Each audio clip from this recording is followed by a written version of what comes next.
So it's asking us to find the limit when x equals to 1, not x equals to 1, what arrives to 1. What is the limit of this? So we have to, we have to take the derivative of this. And using the power rule, this 2 can move up here. It'll be the same thing. So it'll be 2 ln x, and the derivative of that would be 2 1 over x over the derivative of x squared is 2x, and the derivative of 1 is 0, since it's a constant. So now we just do the canceling out rule. The x cancels out here, the 2 cancels out here, and we're left with the 1.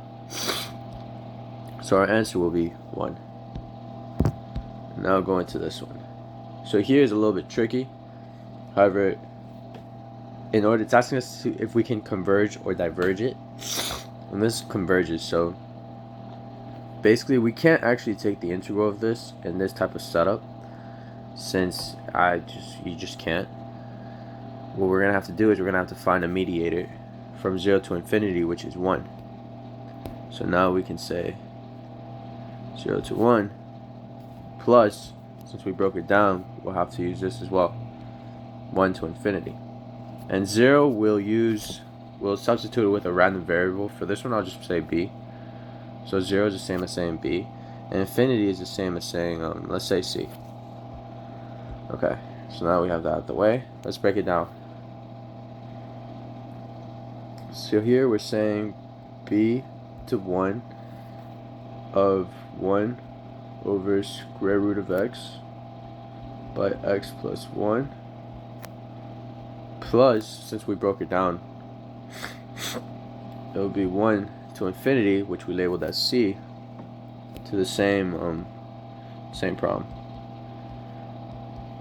plus 1.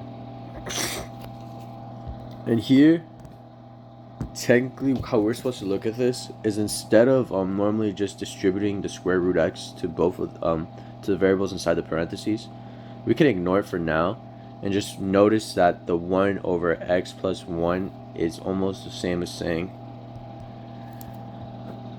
this arctan.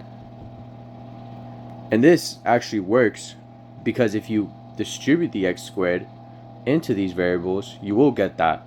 Instead of just getting like arctan, you would get 2 for arctan squared, because you have 2 of these. You get me?